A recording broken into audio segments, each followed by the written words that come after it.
Now to new developments from the White House. CBS News confirms Chief of Staff John Kelly will remain in his post through the 2020 election at President Trump's request. This comes after reports of tensions between the two on a wide range of issues. Earlier, my colleague Rena Ninan spoke with Bob Cusack from The Hill for some analysis. Joining me now from Washington, Bob Cusack, editor-in-chief of The Hill. So, Bob, there was a lot of speculation that Kelly would actually leave the White House after a year in the job. How surprising is it that he's actually staying on despite the controversies? Oh, Rena, this is very surprising. I mean, most people in Washington, including myself, expected that Kelly was going to be out of the White House sometime this summer. He's going to hit that one-year mark, and there was going to be somebody else in the job. And of course, the question was, well, who was that going to be? And maybe that's what Trump thought about, in that he has been at odds with Kelly at times, but he has been an asset to the Trump White House, and that's why they've made this really bold move. I mean, this is going to be a long time to be chief of staff. It's a very, very tough job, especially in this White House where you have so many factions fighting one another. So what do you think changed, Bob? You know, the tea leaves seem to indicate that he was going to be leaving, and then all of a sudden we hear he's staying. I think not rocking the boat, especially before the midterms. They've had some good news recently. The North Korea summit went fairly well, but then the big news, of course, is the economy and the GDP numbers from last week. I think they wanted to stay that course, at least beyond this election, but now we're talking about all the way to 2020. That is very significant, and maybe Trump just looked around and said, you know, I'm not sure anyone else can do this job. There was speculation that Kelly would leave and he wouldn't replace him, that he would have no chief of staff, which would be, at least in the modern era, just unprecedented. Yeah, very unprecedented. I want to switch gears for a second, Bob, and talk to you about immigration. The president is trying to shut down to get immigration through, but several efforts to pass immigration legislation we know have completely failed, including the one that was backed by the president. So why take this approach now? And do you think that Republicans can move on this issue ahead of midterms? I don't think they can move on any immigration bill, any broad immigration bill before the election. Certainly not. But it's something that does resonate with the base. The wall is the Trump's base. They love to hear about that. So the question is Trump doing it to rile them up? Is this just talk? Or is he actually going to shut down the government if he doesn't get billions and billions, tens of billions of dollars to fund the wall? I think it's more talk, because immigration, polls show, does get Republicans to the polls. And Republicans need Trump's base to show up, even though Trump's not on the ballot. So I don't think there's going to be a shutdown, but there's going to be a lot of drama between now and when they have a final deal in the fall. Speaking of drama, I want to play. We've got several Republican senators who weighed in on this shutdown threat. I want to play you some bites from them. Now, if the condition is of the shutdown that we have to pass an immigration bill, I just don't know if that's possible. We've got to get 10 Democratic votes. And I'm not going to vote for amnesty under any circumstances. Sort of a non-needed shutdown of government is something that could certainly affect the electoral process in November. So how do these Republican senators play this heading into midterm, and can they point the finger at the president if the government does shut down?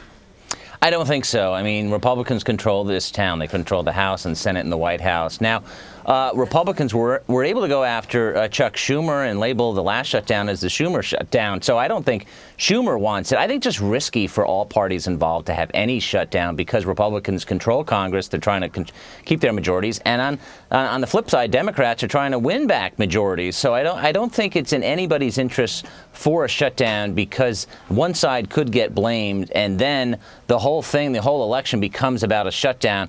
So that's where I think, you know, this is where Mitch McConnell and Paul Ryan and Nancy Pelosi and Schumer, they all agree. They want to avoid a shutdown and then let the voters vote on November 6th and see what happens. I also want to get your thoughts, Bob, on this Treasury Department report that the Treasury Department is reportedly considering a tax cut for the wealthy that would actually bypass congressional approval. Do you think that would help or hurt Republicans heading into November? Well, tax cuts, Republicans love to double down, and tax activists on the right, including Grover Norquist, have been pushing the administration to administratively change that. Now, there's questions whether, if you bypass Congress, this is going to go to the courts, and can they do it? The Treasury Department is split on this issue. So I think for Republicans, anytime they're passing any type of tax relief, it's good for the base, and it's something they can point to that they got done. However, if they try to move this just through an executive order and not through Congress, expect the courts to weigh in. And some experts say that the courts would say, no, Congress has got to do this. So there could be a legal battle ahead if this goes further. Yes. Bob, I also want to ask you, today the Washington Post is reporting new information from U.S. intelligence agencies that North Korea is working on new missiles. We know after his summit, President Trump was tweeting North Korea was no longer a threat. So what do you think this means for the White House's denuclearization efforts?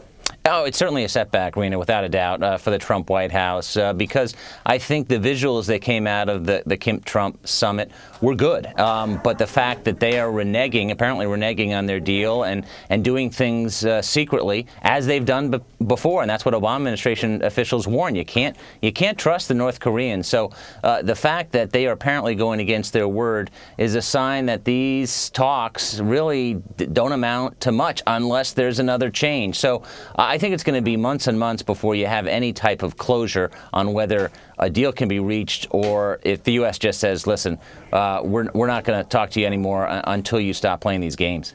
And despite all this, do you get the sense the president's likely at any point to change his tune on North Korea?